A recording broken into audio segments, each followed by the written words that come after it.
શું મિત્રો તમે જાણો છો કે દર 12 વર્ષ પછી મહાકુંભનું આયોજન 4 પવિત્ર જગ્યાઓએ કેમ થાય છે અને આ આયોજન પાછળ શું રહસ્ય છે? તો એની પૌરાણિક કથા જે દર વખતે કરોડો શ્રદ્ધાળુઓને ખેંચી લાવે છે। મિત્રો, તીર્થરાજ પ્રયાગમાં 13 જાન્યુઆરી 2025 થી શરૂ થઈ આ મહાપર્વ 26 ફેબ્રુઆરી 2025 એટલે કે મહાશિવરાત્રી સુધી ચાલશે।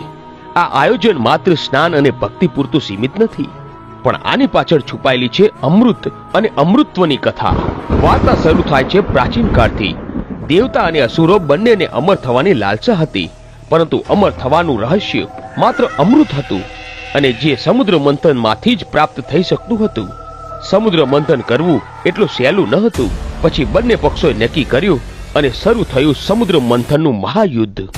મંદરાચલ પર્વતને બનાવ્યો મંદાની અને વાસુકી નાગ બન્યો રસ્સી અને આ મહાયુદ્ધમાં સમુદ્રએ એક એક કરીને પોતાના રહસ્યો ખોલવાનું શરૂ કર્યું। શું નીકળ્યું હતું સમુદ્ર મંથનથી?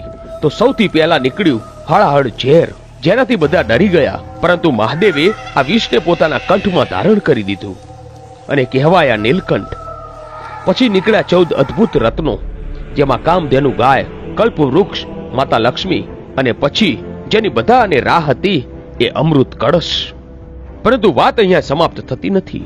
અમૃતના પ્રગટ થવાથી દેવતાઓ અને અસુરોમાં યુદ્ધ ચાલુ થઈ ગયું।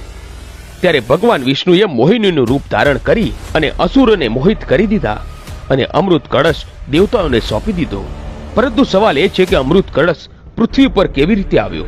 કહેવાય છે કે ઇન્દ્રપુત્ર જયંત કે આ અમૃત કળશને લઈને ભાગતા હતા અને ત્યારે એ વખતે અમૃતના 4 ટીપા પૃથ્વી પર 4 જગ્યાએ પડ્યા: હરિદ્વાર, ઉજ્જૈન, નાસિક અને પ્રયાગરાજ। આ જગ્યા પવિત્ર કેમ છે? કેમ કે સૂર્ય, શનિ, ચંદ્ર અને બૃહસ્પતિએ આ જગ્યાની રક્ષા કરી અને તે દિવસથી જ્યોતિષ આધાર પર કુંભ મેળાનું આયોજન શરૂ કર્યું। મહાકુંભ એક ધાર્મિક આયોજન નથી, આ આધ્યાત્મિક ઉર્જાનો મહાસાગર છે।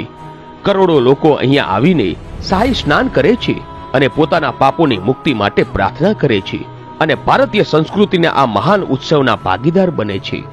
તો મિત્રો, આ હતો કુંભ મેળાનો ઇતિહાસ।